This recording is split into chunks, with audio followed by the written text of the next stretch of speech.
Masa pertama. Yang ada tambah belakang. Kita ada 3 pasal. Jalan dah 3 lah. 2 dah.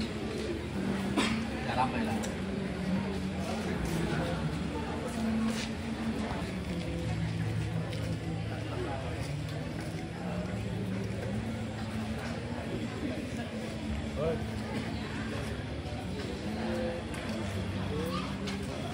Biar dimakan.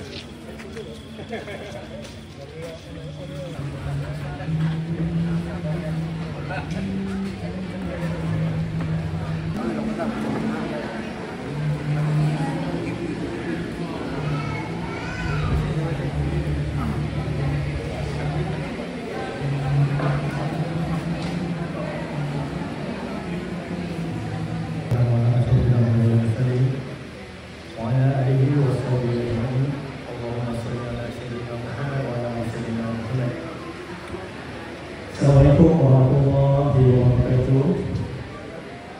Yang lain bersama kita, saya Cuma Fairuz bin Haji Tamjiz yang berusaha Encik Haji Lepan Kemusti Taman-Taman Jaya 2 ini dan hormati Imam-Imam Haji Baitul Rahman Kampung Sungai Kota ini, Imam Subau Nurul Hidayah Kampung Sungai Dalam Kamak ini, barisan penggerak Majlis Sambutan yang bermasuk Taman-Taman Jaya 2, penduduk-penduduk Taman-Taman Jaya 2, serta muslimin dan muslimat sedang hadirin yang dirahmati Allah sekalian.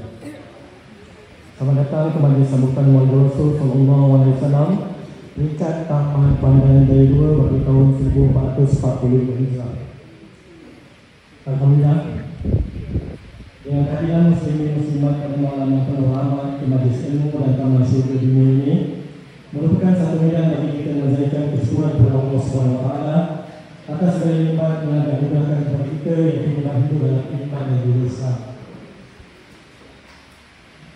Hadirin sekalian, bagi memberkati majlis kita pada malam ini dan sebagai tanda bukti kecintaan kita kepada junjungan Agung Rasulullah SAW yang kita hadirkan pada malam ini, marilah sama-sama kita mendengar alunan ayat Al-Quran yang mana kajian ini akan dilontarkan oleh Tuan Haji Mustafa bin Omar, dan seterusnya kita akan mengalunkan selawat bersama-sama Tuan Haji Mustafa serta diiringi bersama oleh Ustaz Halimi bin Hassan serta Ustaz Naim bin Yusuf. Majlis dengan segala hormat yang silakan.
وآية لهم الأرض الميتة أحييناها وأخرجنا منها حبا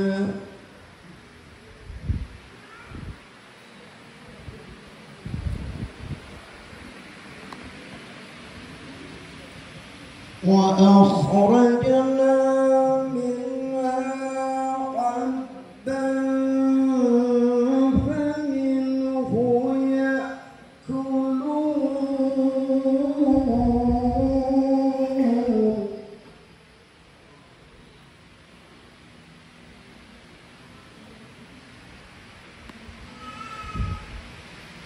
وجعلنا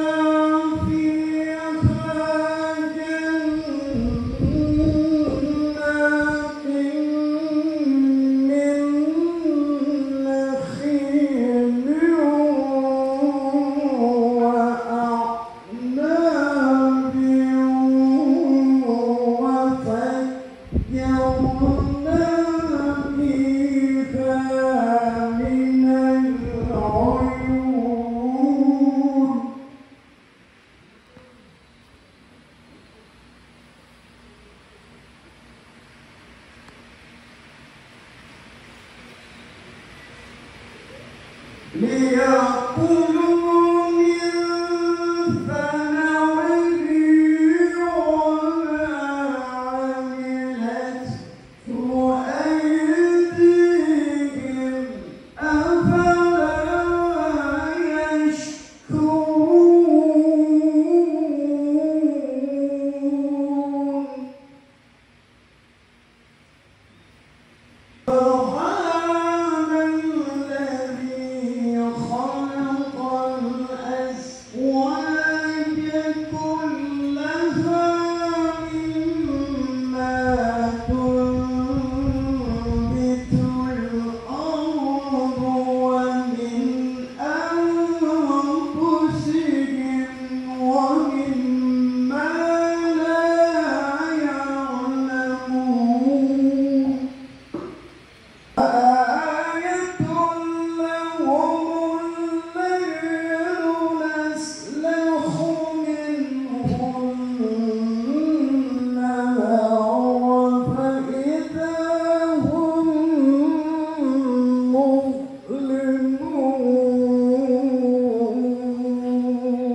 والشمس تجري لمستقر لها ذلك تقدير العزيز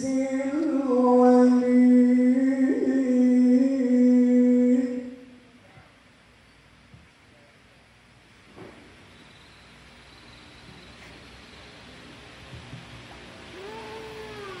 والقمر قدرناه منازل حتى عاد كالعرجون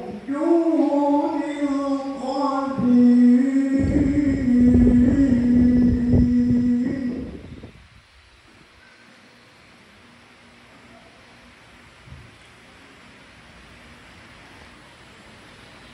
لا الشمس ينبغي لها أن تدرك القمر ولا الليل سابق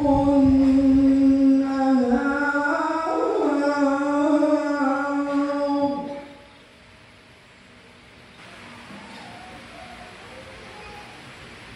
وكل في فلك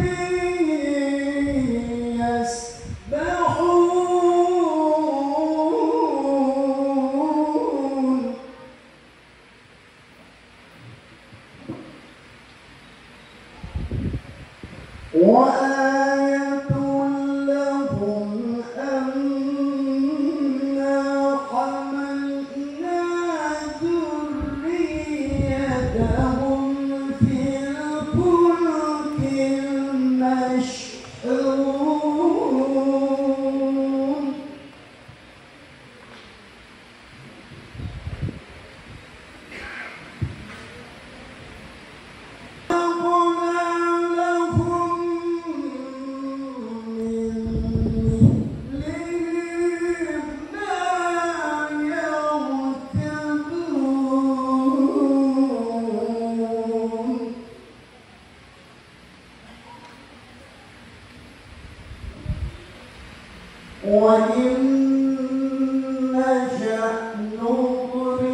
وإذا قيل لهم أنفقوا مما رزقكم الله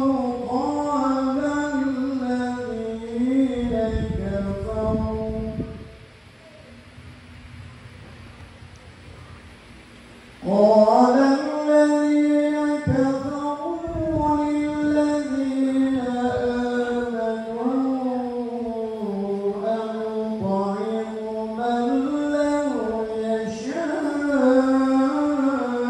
الله أطعمه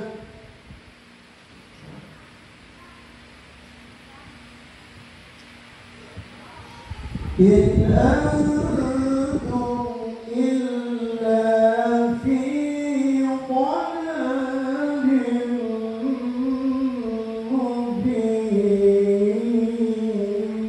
مبين صدق الله العظيم.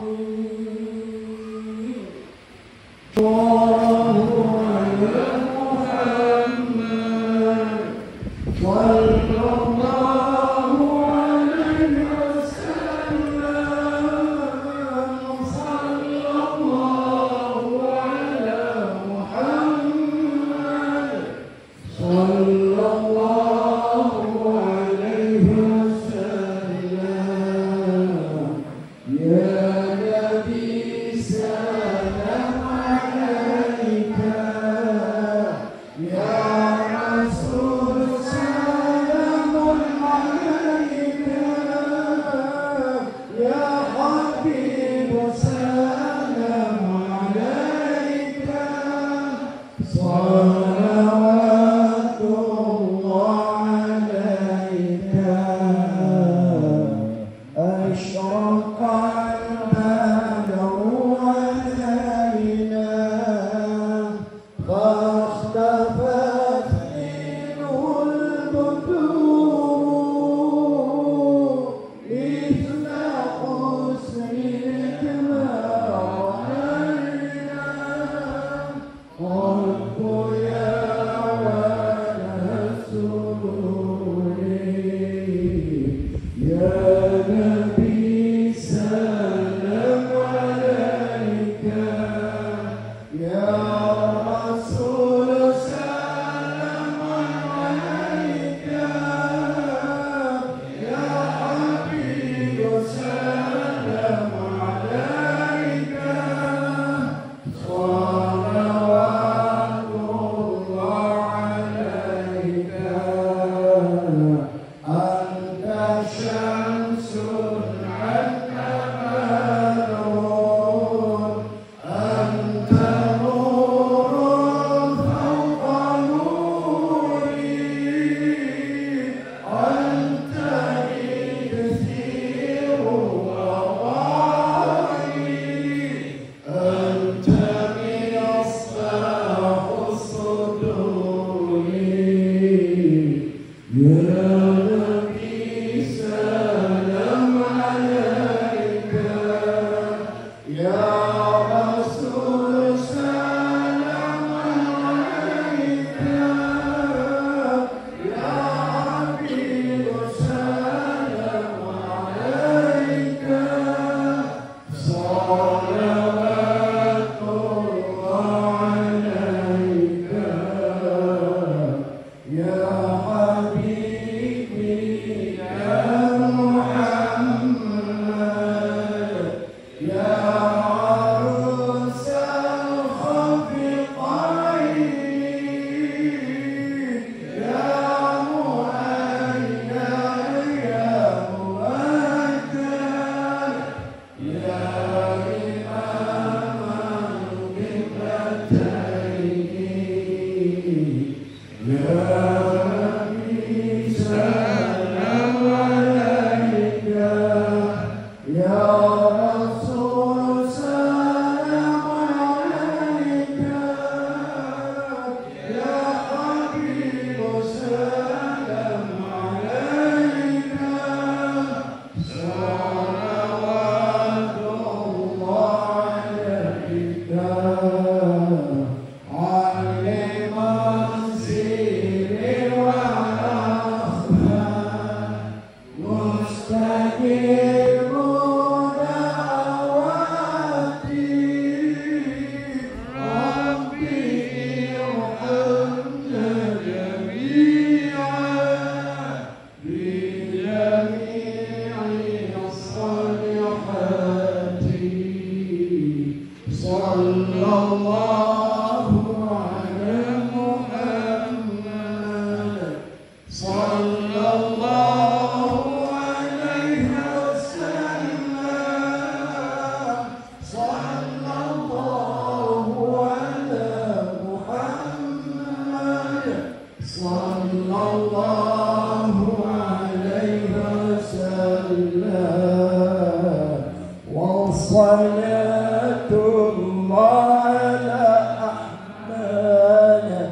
Assalamualaikum warahmatullahi wabarakatuh.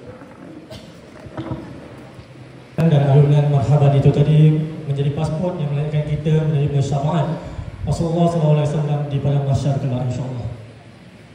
Bagi meneruskan majlis ilmu kita pada malam ini, majlis dengan penuh rasa kesyukuran menjemput Encik Nazim bin Fahad, Pengurusi Taman Pandan Jaya 2, juga penggerak utama majlis Maulid Rasul pada malam ini untuk memberikan sepatah dua kata. Dengan segala hormat disilakan tuan. Assalamualaikum warahmatullahi wabarakatuh. Alhamdulillahirrahmanirrahim. Wassalatu wassalamu ala sayyidina Muhammadin wa ala alihi washabihi ajma'in. Alhamdulillah. Terima kasih kepada Muslim Majlis Tutu Faizal yang dimuliakan bersama kita Al-Ustaz Tuan Haji Muhammad Faid. Tuan Haji Muhammad Faid sebagai Majlis yang diraihkan juga pada barisan kepimpinan Masjid Sungai Tongkang, Tuan Haji Dr. Haji Abdullah, Tuan Haji Mustafa, Ketua Kampung Tuan Haji Samsuraha, Tuan-tuan Haji, Puan-puan Haja, Puan-puan sekalian yang sama-sama sudi meluangkan masa yang sedia ada yang begitu singkat untuk kita sama-sama meraihkan dengan menghadirkan diri pada malam 17 Februari untuk sama-sama kita meraihkan bersama-sama majlis Maulid Rasul. Assalamualaikum warahmatullahi wabarakatuh. Sekian, terima kasih. Muslimin Muslimat dan bersama sekalian, majlis amat bersahati mengamalkan karya Al-Fadhil Ustaz Haji Muhammad Fairuz dengan Majlis atas kesediaan beliau menjemputkan teman pada dua sebagai bersama mereka pada malam ini. Makluman saya mengatakan ini mohon ada siapa sikit nama yang diberikan.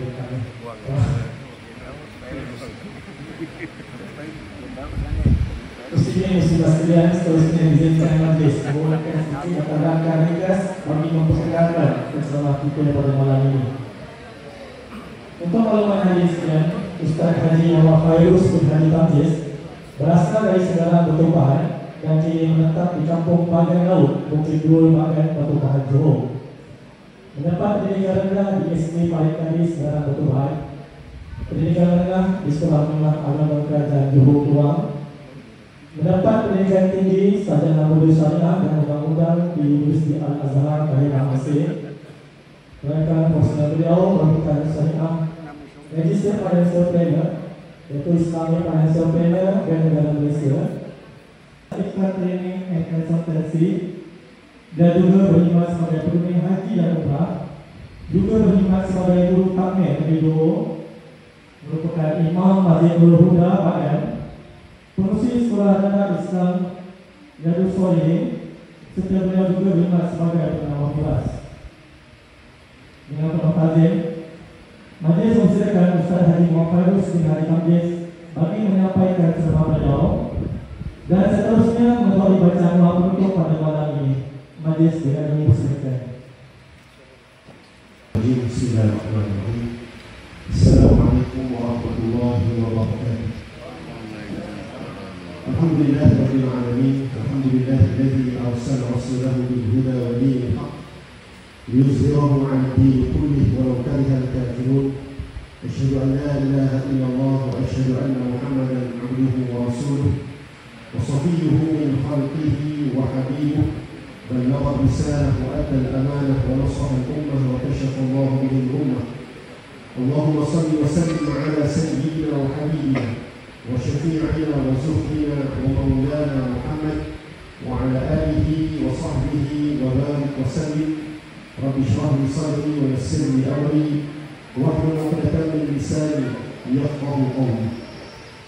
ربنا افتح بيننا وبين قومنا بالحق وأنت خير الفاتحين.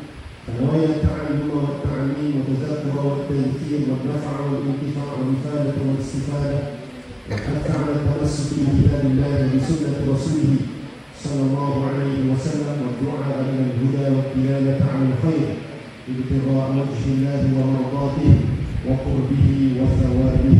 اللهم آمنا بالعلم وزينا بالحلم وأكرمنا بالتقوى وجعلنا بالعافية. اللهم إنا نعوذ بك من البرص والجنون والجذام ومن سيء الأسقام. اللهم انصر إخواننا المسلمين المستضعفين المجاهدين في فلسطين. اللهم انصرهم على أعدائهم يا أكرم الأكرمين. اللهم آمين اللهم آمين اللهم آمين. أما بعد. Yang saya muliakan saudara pengurus majlis yang berusaha Encik Muhammad Nazim bin Fahad selaku pengerusi Persatuan Penduduk Taman Pandan Deli Nur, yang segala berusaha yang dihormati Tuan Imam Haji Abdullah, yang dihormati Farid juga, manajer hidup, katanya dulu wakil yang dulu dalam bangsa. Alhamdulillah sama-sama kita membacakan surah Yasin. Ketika dulu macam Yasin orang kalau dia ingat itu surah Yasin. Bila dilakukan itu semua tak tahu surah apa dia ada. Kalau masih biasa itu kalau saya bila sedap saya tak tahu surah. Kita pada hari ini tuan-tuan haji, tuan-tuan haji, ibu-ibu, ayah-ayah, adik-kakak yang dimuliakan oleh Allah Subhanahu wa taala. Jadi pertama sama-sama kita merapatkan sedikit kesyukuran kepada Allah Subhanahu wa taala pada malam ini. Yang dapat kita berkumpul di Dewan Amal ini. Saya rasa terugi sangat. Kalau tak semua amal bagi komando ini. Jadi buat majlis bersama Nabi sallallahu alaihi wasallam. Ini menunjukkan kepada kita bahawa Nabi ini terlalu banyak dia punya kemuliaannya. Sehingga ada banyak nama. Kalau kita saya nama-nama di dua nama, Daud satu, pada satu. Apa dia nak kita tahu kawan sendiri apa yang kita Daud, kawan rapat. Jadi kalau orang memang confuse, kalau satu payah jangan satu Daud. Tak apalah, kan? Jadi orang yang ada banyak nama itu biasanya dia orang yang mulia di kalangan masyarakat kita. Sebelum nak sebut nama dia macam-macam nak sebut dulu. Tuan Haji, Datuk, macam-macam lah, Tan Sri lah kan. Maknanya kalau banyak nama depan tu nak sebut, itu biasanya orang yang mulia dalam masyarakat. Begitulah Nabi kita Muhammad SAW. Ada 201 nama. Yang malam ni saya nak kongsikan tengoklah, saya bawa 8. Mana yang sempat? Mana yang sempat? Kita nak cerita juga nama-nama ni ada cerita-cerita ni. Jadi kita ambil gambaran yang pertama tadi. Ada dengan Nabi Syafi'ul Ummah. Apa makna Nabi Syafi'ul Ummah?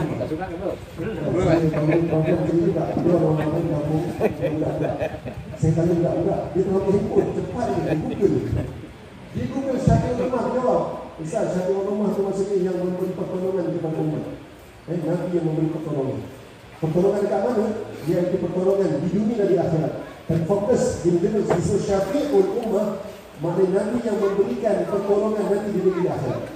Jadi inilah pertolongan yang kita harapkan dari Nabi Muhammad SAW. Di antara bentuk pertolongan yang diberikan oleh Nabi SAW kepada umat manusia, bukan hanya umat Nabi Muhammad, bahkan seluruh manusia, adalah syafaat untuk mempercepatkan Yaumul Hisab. Yaumul Hisab adalah apa? Hari pengiraan, hari mengira dosa pahala. Manusia dibangkitkan untuk menunggu Yaumul Hisab ribuan tahun. Kita menunggu ribuan tahun berbayang. Kalau kita tunggu dekat bank, dekat mana-mana lah, penjawab pos ni, nombor tak sampai-sampai, dekat klinik, nombor tak naik-naik. Kita kata, bila nombor orang rasa ada buku, Assalamualaikum ya ahlan diyar minal muslimin wal mu'minin wa inna bikum lahiquna insyaallah, bagi salam. Jumpa kubur, mana-mana kubur, tak kira kubur siapa pun bagi salam tuan-tuan. Kerana orang dalam kubur tu bila kita lalu tak bagi salam, betul dah orang hidup pun tak bagi salam. Mungkin dia dulu waktu hidup pun tak bagi salam juga. Jadi kalau kita nak orang bagi salam pada kita sebelum mati, sebelum kita mati bagi salam kepada orang mati. What you give, you get back. Apa yang kamu bagi, kamu akan dapat bagi. Jadi bagi salam. Yang pertama bagi salam. Assalamualaikum. Ya ahlad diyar minal muslimin wal mu'minin. Wa inna bikum lahiquna insyaAllah. Aku besok akan bersama dengan kamu dalam kubur juga. Dan doanya aku. Tahu tak doa? Orang dalam kubur nak apa? Orang dalam kubur tu nak doa tahu? Apa doanya? Nas'alullah, ni Nabi ajar. Nas'alullah lana wa lakum al-afiyah. Doa minta apa? Minta afiyah. Afiyah ni apa? Kesejahteraan. Orang hidup dengan dua. Dia nak sehat wal afiyah. Sehat dan afiyah. Tapi orang mati tak sehat lagi, dia dah mati dah, tak sehat lagi. Dia dah mati. Yang dia nak apa? Kesejahteraan dalam kubur tu, tak kena seksa kubur. Dia dapat kesenangan dalam kubur, itu namanya afiyah. Didoakan orang yang mati disebut, dia doakan lalu kubur mana? Doakan Nasallallahu lana wa lakum al-afiyah. Moga-moga kamu dan kami semua akan dapat kesejahteraan daripada Allah Subhanahu wa taala. Jadi, dia ada seorang sahabat Nabi yang minta doa mati dekat Madinah sana. Sayyidina Umar. Sayyidina Umar Al-Khattab dia minta dua doa. Doa mati ni, sebab tu saya tanya doa mati. Saya tahu tadi kalau kata saya aminkan. Pasal aku. Sayyidina Umar minta doa apa? Dia kata minta, ya Allah, yang pertama doanya apa? Allahumma rzuqni syahadatan fi sabilik. Ya Allah, kurniakan aku mati syahid dalam jalan agamamu. Yang keduanya, warzuqni mauta fi bilad nabiyika Muhammad sallallahu alaihi wasallam. Ya Allah, matikan aku di negeri Nabi-Mu Madinah sallallahu alaihi wasallam. Itu dua doa sama Sayyidina Umar. Sayyidina Umar pun takut mati tempat lain tu. Dia nak sungguh mati kat sampai dia minta kepada Siti Aisyah, wahai Aisyah, boleh tak nanti kalau aku mati makam Sayyidina Nabi dan Sayyidina Abu Bakar? Boleh tak? Asalnya Sayyidina Aisyah yang minta mati kat situ. Minta di dalam situ rumah dia. Tapi Sayyidina Umar minta, akhir dia bagi. Dia bagi izin untuk nanti kalau dia mati akan dibumikan di sebelah makam Rasulullah sallallahu alaihi wasallam. Tapi belum tentu lagi. Sebab orang dulu kat mana dia mati, kat situlah dia akan dibumikan. Orang dulu macam itu, tak akan bawa orang sekarang mati kat mana, kat Malaysia, mati kat Sabah, kat Semenanjung, tak payah macam ni. Mati kat Kedah, tak balik dulu. Seksa orang mati dulu. Jangan minta orang dia jauh. Kebumikan segera. Di tempat dia mati. Di tempat dia mati, di situlah dia dibumikan. Itu terbaik. Jadi Sayyidina Umar, doa pertama dia, minta mati syahid, itu tak makbul. Dan Nabi dah beritahu awal, wahai Umar, engkau akan mati syahid. Ini makbul. Awal lagi dah beritahu, kau adalah orang yang akan mati syahid, wahai Umar. Tapi doa nombor 2 itu, doa mati dekat Madinah, itu tak confirm lagi tau. Lalu Sayyidina Umar terus menerus minta doa, ya Allah, matikan aku di negeri Nabi. Ya Allah, matikan aku di Madinah. Ya Allah, matikan aku di Madinah. Jika tuan-tuan, ibu, ayah nak minta mati dekat Madinah, kena doa. Kena berdoa. Yang saya rasa lagi ni, ada siapa-siapa nak minta mati dekat Madinah tak ada. Kita lihat mati lagi, saya kena sama lama lagi. Satu ustaz yang orang memandang, kalau jemaah tak ingat mati, dia tak jadi aku tau. Tapi kalau ceramah memilih, tapi semua jemaah ingat mati, ustaz akan berhenti. Jadi kalau tak angkat tangan, saya akan ceramah lama lagi. Saya akan jawab panjang lagi biar jemaah yang mati tak, ya? Baik, Nabi, itu maknanya apa nama Nabi yang keempat, yang kedua, yang tiga, empat, yang kedua, Al-Hashim, nama Nabi yang kelima. Baik. Dan nama Nabi yang keenam, Wa'al-Aqib. Aqib namanya teman-teman, Aqib adalah Nabi yang menjadi penutup kepada sekian Nabi. Walaupun Nabi Isa nanti akan turun semula, tapi dia bukan sebagai Nabi yang baru. Dia adalah Nabi yang meneruskan syariat Nabi Muhammad SAW. Jadi Nabi kita, Nabi penutup, tidak akan datang Nabi yang lain. Tapi Nabi dah bagi tahu, nanti akhir zaman akan datang Ya'tina Dajjalun. 30 Ya'tina Dajjalun akan datang, Dajjal kecil. Sebelum Dajjal yang sebenar datang, Qaribun min salatin. Jumlahnya berapa? 30 orang lebih. Lebih kurang 30 orang Nabi kata. Dan semua 30 orang Dajjal kecil ni, semuanya mengaku Rasulullah. Mereka mengaku sebagai Rasul. Yang kali yang pertama mengaku Nabi siapa? Musailimah bin Kadzdzab. Itu orang pertama, Dajjal pertama. yang muncul selepas kewafatan Rasulullah SAW. Dekat Malaysia pun ada juga yang mengaku Rasul. Rasul Melayu namanya. Dia panggil Rasul Kahar. Ini ada juga yang ikut tu tuan-tuan. Memang betul. Sebab tu Dajjal yang datang besar ramai yang ikut dia. Pasal apa? Dajjal kecil datang pada ramai yang ikut. Dajjal besar datang lagi ramai yang ikut. Semua akan percaya kepada Dajjal besar. Jadi kita kena berhati dan bersedia untuk menghadapi fitnah yang besar ini. Okey, baik. Itu Nabi, nama yang ke-6 dia adalah Al-Aqib. Benar? Benar tak? Mana tadi kalau balik, mana benar tak? Apa nama Nabi dia? Silakan. Muhammad Ahmad Mahi Hashir. Pilih sekali lagi. Muhammad Ahmad Mahi Hashir Aqib. Okey, boleh? Salah baik. Next, yang ke-7. Yang ke-7, maka sama tuan-tuan dalam Nabi yang seterusnya yang ke-7, Nabi Al-Mustafa. Al-Mustafa. Ini salah satu dari nama Nabi Muhammad SAW. Al-Mustafa, kan? Bagilah Al-Mustafa. Nama Mustafa ni maknanya apa dia? Jadi, nama Mustafa ni maknanya apa? Yang terpilih. Jadi dia tahu nama dia maknanya apa. Kan Alhamdulillah dia orang nama dia pun tak tahu maknanya apa. Tak patut sungguh kalau nama sendiri pun tak tahu maknanya, kan? Baik, dalam sebuah hadis Nabi SAW menyebutkan, Inna Allah astafa Kinanatan min waladi Ismail. Sesungguhnya Allah Ta'ala telah memilih Kinanah daripada anak-anak Nabi Ismail AS. Siapa Kinanah? Mana Kinanah ni? Ni Kinanah. Yang berapa ni daripada Nabi Ismail? 1, 2, 3, 4, 5, 6, 7, 8. Yang keturunan ke-8 daripada Nabi Ismail AS. Kinanah adalah orang pertama yang terpilih. Maknanya apa terpilih? Dia tersohor sikit daripada yang lain-lain. Kemudian kata Nabi SAW, Wastafa Quraisyan min Kinanah. Dipilih pula seorang namanya Quraisy daripada anak-anak Kinanah. Baik, tengok. Selepas Kinanah, siapa nama Quraisy? Tak ada lah Ustaz. Tak ada nama Quraisy. Ada nama siapa Quraisy? Siapa Quraisy? Kata para ulama ada dua pendapat. Saya ambil yang paling kuat saja. Yang paling kuat mengatakan An-Nadhar. An-Nadhar ini adalah nama sebenar. Nama lainnya Quraisy. Okey, nama panggilan dia adalah Quraisy. Baik, kenapa dipanggil Quraisy?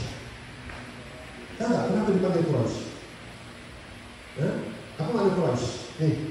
Quraisy adalah maknanya apa? Daripada perkataan Taqarish yang bermaksud perdagangan. Orang Quraisy memang terkenal sebagai orang yang pandai berniaga. Termasuk Nabi kita Muhammad SAW, seorang Nabi yang berniaga sebelum menjadi Nabi dan dah kaya dah. Nabi kita ni dah kaya dah sebelum dia jadi Nabi, dah kaya dah. Bahkan dia dah jadi kaya sebelum berkahwin dengan Siti Khadijah. Apa buktinya? Nabi kita kaya sebelum kahwin dengan Siti Khadijah. Siti Khadijah tu bisnes woman yang paling berjaya kan dekat Mekah. Jadi ada orang tuduh Nabi kahwin dengan Siti Khadijah pasal apa? Nak kekayaan Siti Khadijah. Ini silap. Nabi Muhammad SAW memang dah kaya dah sebelum berkahwin dengan Siti Khadijah. Kamu buktinya.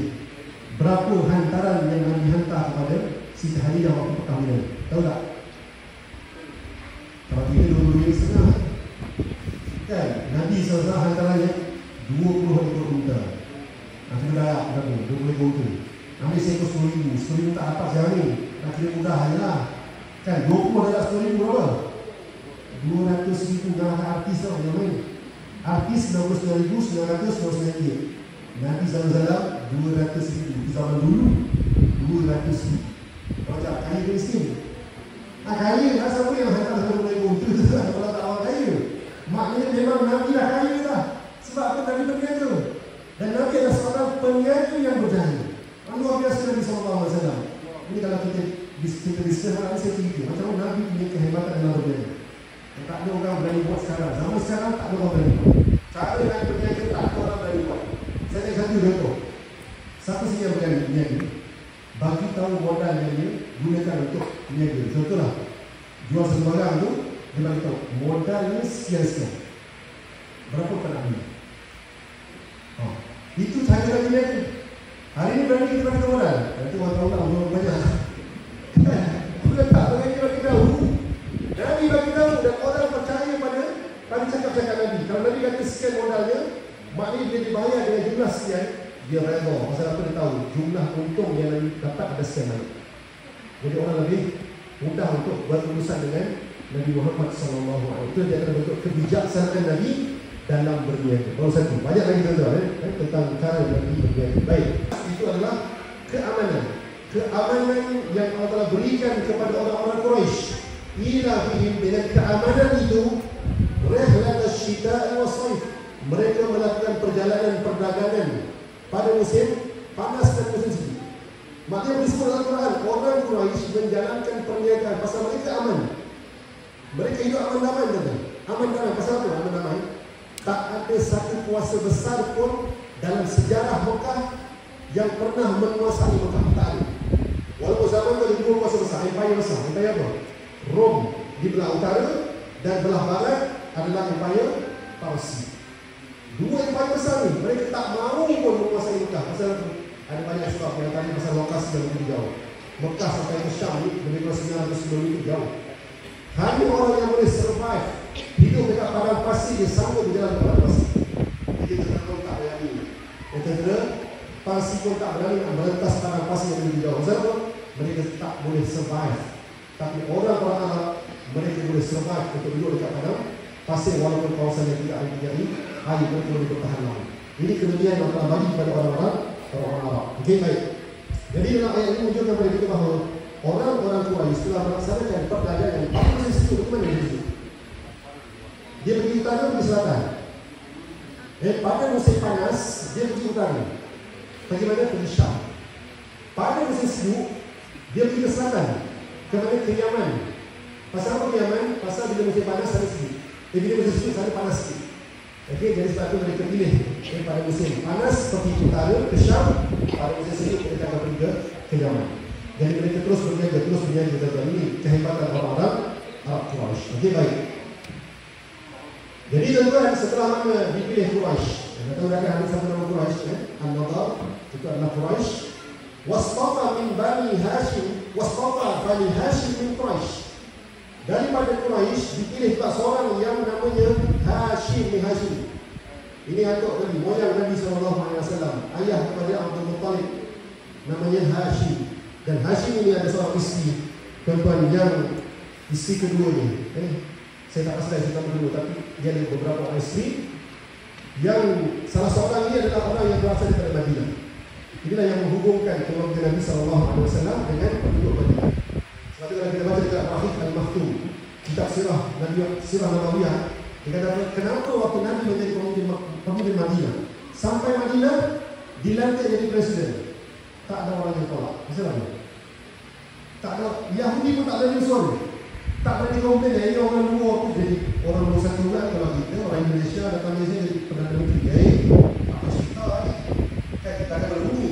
Orang tak berani, tapi Nabi SAW orang angkat, datang dari Mekah, datang jadi presiden nombor satu. Orang tak berbunyi apa? Pasal diangkat sebagai sirih tulang kegagalan. Memang keluarga Nabi itu berasal daripada Madinah, daripada sebelah moyang perempuan isteri kepada Hashim tadi. Sebab tu Abdullah mati waktunya ketika mana Nabi dalam kandungan 2 bulan, betul? Abdullah meninggal dunia. Kat mana itu meninggal? Kalau sama-sama berzanji dan baca makna yang kita tahu. Jadi lepas ni boleh baca berzanji kat dia. Baca tu dengan terjemahan sekali. Kan dalam berzanji disebutkan apa? Bahawa ayah Nabi SAW ini meninggal dunia di Madinah dalam perjalanan menziarahi ahli keluarganya di Madinah. Datang dari siapa ni? Daripada isteri Hashim. Dan Hashim di antara orang yang terpilih juga, orang yang glamour di kalangan keturunan Nabi Ismail AS. Dan selepas itu barulah dipilih siapa? Wasfafani min Bani Hashim. Dan akhirnya Allah memilih aku daripada anak-anak Bani Hashim untuk menjadi Nabi dan juga menjadi Rasul. Dan fa'ana sayyid waladi Adam, aku adalah sayyid, ketua seluruh anak Adam. Bila? Yaumul Qiyamah, hari kiamat besok, Nabi adalah ketua segala anak Adam. Wala fahar, dan aku tak rasa bangga apa pun. Kita baru jadi ketua sikit, bangga. Nabi ketua seluruh anak Adam, seluruh umat manusia. Tapi Nabi tak rasa bangga apa pun. Wa awwalu man tanshaqqu 'anil ardh, orang pertama yang akan dibangkitkan daripada kubur wa awwal syafi' wa awwal musyafa'. Orang pertama yang diberikan syafaat oleh Allah Taala dan orang pertama yang akan memberikan syafaat kepada umat manusia. Itulah Nabi kita Muhammad sallallahu alaihi wasallam. Baik tuan-tuan. Bagi John itu kan, bagi John itu kan. Nabi Muhammad dipanggil Nabi Mulhamah kerana Nabi kita Muhammad sallallahu alaihi wasallam terlibat dalam peperangan secara langsung untuk menegakkan kalimah Allah. Tak ramai Nabi dan Rasul yang diperintahkan oleh Allah Ta'ala untuk berjihad, tak ramai. Dan di antara yang pernah berjihad serta Nabi Musa. Musa diperintahkan untuk bawa Bani Israel masuk Palestin kan. Tapi orang-orang Bani Israel, orang Yahudi pada waktu itu menolak. Pasal dia takut masuk. Kerana itu dia kata, innaha qaumun jabbarin. Di dalam Palestin pada waktu itu ada kaum yang kuat yang menggerunkan mereka. Sedangkan Allah Ta'ala dah bagi kekuatan pada mereka untuk masuk dan menguasai Baitul Maqdis pada waktu itu. Tapi mereka tolak tuan-tuan ya. Tak ramai para nabi yang terlibat dengan jihad fisabilillah. Nabi kita Muhammad SAW terlibat dalam lebih kurang 25 peperangan. Banyak tak? 10 tahun. 10 tahun umur Nabi sampai ke Madinah umur 3. Sampai umur Nabi 60 hingga 10 tahun. Nabi berperang sebanyak 25 kali dan dipanggil Ghazwah. Kalau Sariyah ni yang Nabi tak pergi, Nabi akan wakil. Totalnya dapat 60 peperangan. Banyak 10 tahun ni. Nabi terlibat secara langsung 20 peperangan. Dan yang meletus berlaku pertempuran, itu peperangan yang betul meletus, itu lebih kurang 7 atau 8 peperangan sahaja. Yang lain daripada baki-baki betul itu menang tanpa bertanding. Maksudnya masuk tempat tersebut, orang tempatan menyerahkan. Okey, jadi yang lain itu berlaku pertempuran di antara Fathu Makkah, Badar, Uhud, ini semua pertempuran, berlaku pertempuran. Tapi yang lain kebanyakannya adalah peperangan yang menang tanpa bertanding, tak ada yang terbunuh. Okey, baik. Berapa orang yang mati dibunuh oleh Nabi SAW? Walaupun Nabi Mulhamah, Nabi yang berjihad, Nabi yang kuat. Berapa ramai yang mati dibunuh oleh Rasulullah SAW? Dalam sirah Nabi menyebutkan hanya seorang sahaja. Hanya seorang. Itu pun bukan mati terus. Dia mati beberapa hari selepas pertemuan perang Uhud. Namanya siapa? Ubay bin Khalaf. Ubay bin Khalaf juga waktu Nabi belum berhijrah ke Madinah. Dia ada bela seekor kuda. Dia bela seekor kuda, dia kata dia nampak Nabi dalam depan dia. Dia kata, wahai Muhammad, ini kuda ni besar. Aku naik kuda ni, aku bunuh kau. Itu korang aja ada cakap kepada Nabi besok, kalau kuda ni besar, aku bagi makan, kuda ni besar, dia aku bunuh kau dengan kuda ni. Kata Nabi Muhammad SAW dan dibalas apa yang dicakap, wahai Ubay, aku yang akan bunuh kau. Nabi cakap, maka Nabi dengan yakin kata, wahai Ubay, aku yang akan bunuh kau. Ubay punya takut. Tadi tu nak ganti-ganti kan. Sekali Nabi kata, aku yang akan bunuh kau. Dia tak bersama. Pasal Nabi terkenal sebagai orang yang tak pernah menipu. Al-Amin, tak pernah menipu. Dan dia tahu Nabi ni Nabi. Cakap-cakap ini betul. Cuma tak tahu di mana. Jadi sejak dia kata, ini kalau Muhammad aku tak bunuh, besok dia bunuh aku. Dalam perang Badar, dia nak bunuh Nabi tapi tak boleh. Dan dia terselamat dalam perang Badar. Dalam perang Uhud, matlamat utama Ubay pergi perang Uhud adalah untuk membunuh Nabi SAW. Sampai dekat Uhud, dia tengok mana Nabi, mana Muhammad. Dia cari, dia naik kuda dia, yang disebut kuda di depan Nabi SAW. Dia bawa kuda tu, Nabi nampak Ubay yang lain. Nabi ambil daripada Sayyidina Ali sang pompak yang panjang. Nabi ambil, Nabi attack dan baling ke arah Ubay bin Khalaf. Jadi kena tak? Kena sikit macam tu kan? Kena sikit. Ni pakai topi besi, baju besi, kena celah antara topi dengan baju zirah, baju besi dia. Sikit juga. Dia jatuh daripada kuda, berau-rau dia. Aduh, matilah aku. Orang kata kau, luka sikit je kot. Luka sikit je kot. Tapi Ubay kata apa? Bukan tahu tak, kesakitan yang aku rasa ni macam semua orang yang mati di Jazirah Arab. Orang tanah Arab yang mati semua tu, kesakitan itu aku rasain semua sekali. Ni, hasil luka. Dahsyat kan? Kesakitan yang dia rasa walaupun kena sikit ni, tapi dia rasa sangat sakit. Dan akhirnya dalam perjalanan pulang ke Mekah, dia mati di tengah jalan. Dan akhirnya Nabi resap dengan sebuah hadis. Dan Nabi cakap dalam sebuah hadis kata, kenapa seorang yang Nabi bunuh? Orang kecil kan? Nabi ni pergi berjihad jadi paling pegang. Tapi bunuh seorang aja, kata hebat. Kan orang kata kata hebat, tapi bunuh seorang aja. Ada sebab. Ada sebab kenapa dia bunuh seorang aja. Ini tentang hadisnya. Nabi menyebutkan ishtadda ghadabullahi ala rajulin yaqtuluhu Rasulullah sallallahu alaihi wasallam fi sabilillah. Amat bersangatan kemurkaan Allah terhadap seseorang hamba Allah yang dibunuh oleh Rasulullah sallallahu alaihi wasallam di dalam jihad fi sabilillah. Jadi Nabi merupakan rahmat kepada seluruh alam, termasuk kepada orang kafir. Kalau dia tidak bunuh dengan Sayyidina Abu Bakar, dia punya azab tak ada lagi rendah hasil. Tapi siapa yang mati di tangan Rasulullah SAW, azab di neraka besok akan lebih hebat lagi. Kerana Allah Ta'ala mengancam bahawa orang yang dibunuh oleh Nabi SAW akan mendapat kemurkaan yang lebih daripada Allah Subhanahu wa Ta'ala. Nampak ada sebab dia kenapa Nabi hanya membunuh seorang sahaja dalam peperangan yang banyak tadi. Okey? Baik. Bila cerita pasal perang, kan Nabi SAW dia ada koleksi pedang. Ada 9 koleksi pedang Nabi SAW. Tuan-tuan boleh baca kitab Syama'il Muhammadiyah. Di antara yang saya nak cerita pada hari ini, satu pedang lagi. Satu jenis pedang yang dia ada kaitan dengan kita orang lain. Dia ada kaitan. Yang di pedang nomor 8 Nabi SAW namanya pedang Khala'i. Pedang Khala'i, pedang yang Nabi dapat daripada pertempuran dengan Bani Qainuqa tahun 2 Hijrah. Orang Bani Qainuqa orang Yahudi yang tinggal dalam Madinah. Orang Yahudi banyak berada di Madinah dan sekitar Madinah. Yang panggil Khaybar. Khaybar ini lebih kurang 15 km daripada Madinah. Tapi ada sebahagian mereka yang betul-betul duduk dalam Madinah. Di antaranya Bani Qainuqa. Dan Bani Qainuqa telah menzahirkan permusuhannya terhadap Nabi Muhammad SAW. Nampak sangat permusuhannya.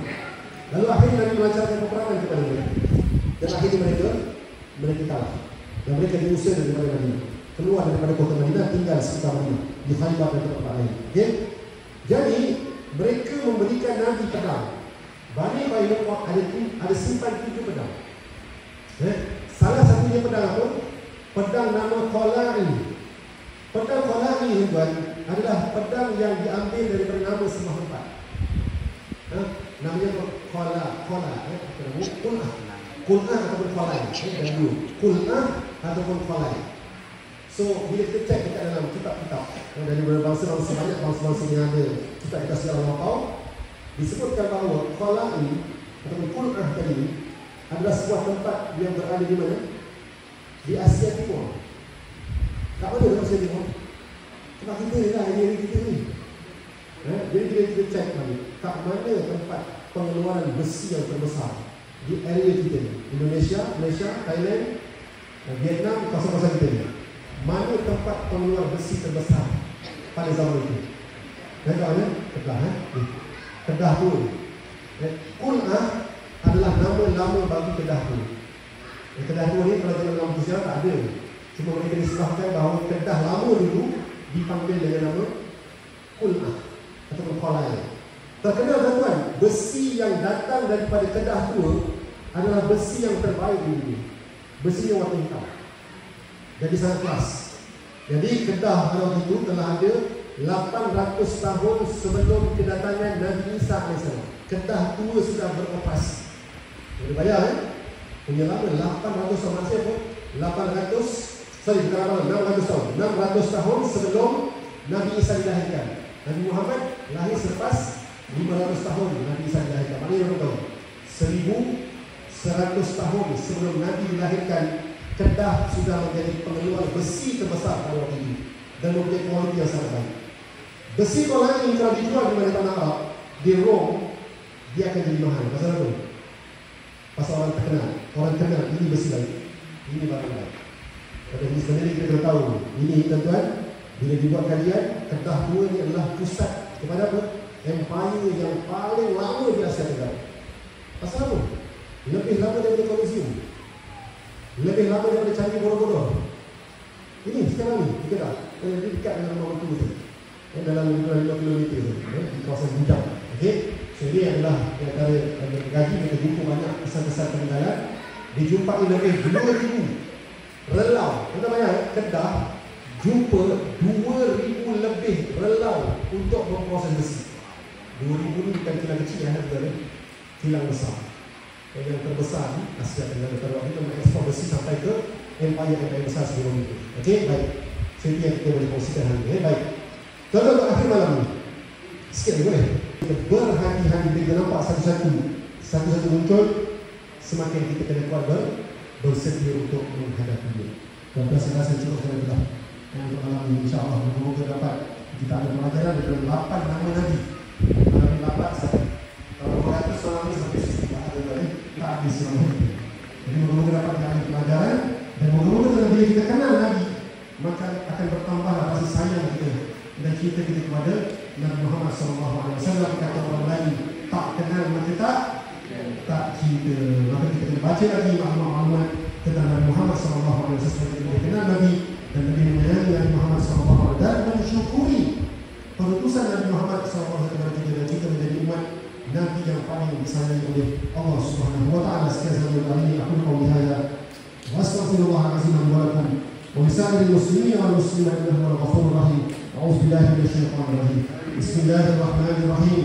Alhamdulillahi rabbil alamin. Wassalatu wassalamu ala asyrafil anbiya'i wal mursalin wa ala alihi wa sahbihi ajma'in. Allahumma ihdina wahdina waj'alna sababan liman ihtada. Allahumma innaka 'afuwwun karim tuhibbul 'afwa fa'fu 'anna wa 'an walidina wa 'an jami'il muslimin bi rahmatika ya arhamar rahimin. Allahumma arzuqna mutaba'atan nabi Muhammad sallallahu alaihi wasallam awwalan wa akhiran wa zahiran wa batinan wa qawlan wa fi'lan wa ibadatan wa 'amalan salihan wa akhlaqan. Rabbana hab lana min azwajina wa dhurriyyatina qurrata a'yunin waj'alna lil muttaqina imama. Rabbi ij'alna muqimas salah wa min dhurriyyatina rabbana wa taqabbal du'a. اللهم انصر إخواننا المسلمين المستضعفين المجاهدين في فلسطين. اللهم انصرهم على أعدائهم يا أكرم الأكرمين. اللهم ثبت شملهم وفرق جمعهم وشتت كلمتهم وزلزل أقدامهم وسلط عليهم كلبا من كلابك يا قهار يا جبار يا منتقم يا الله يا الله يا أرحم الراحمين. اللهم يا منزل الكتاب ويا مجري السحاب ويا هازم الأحزاب اهزمهم وانصرنا عليهم يا أرحم الراحمين. وصلى الله على سيدنا محمد وعلى آله وصحبه وسلم والحمد لله رب العالمين. Sekian saja. Assalamualaikum warahmatullahi wabarakatuh.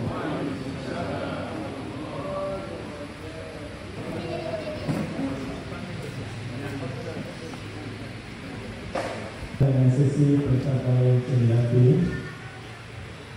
sedari ini Majlis Berkumpul Encik Nazim bin Ahmad diiringi oleh Ustaz Haji bin Hasan untuk menyampaikan Cendiyati. Ini mempersilakan pejabat jemputan kita Ustaz Haji Muhammad Faiz sedang sambil untuk menerima Cendiyati. Silakan.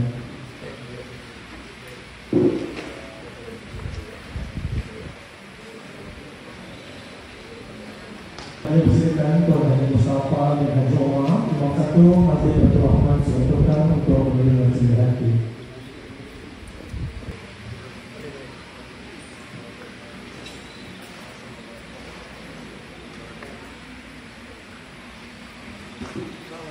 Untuk menerima Cendiyati.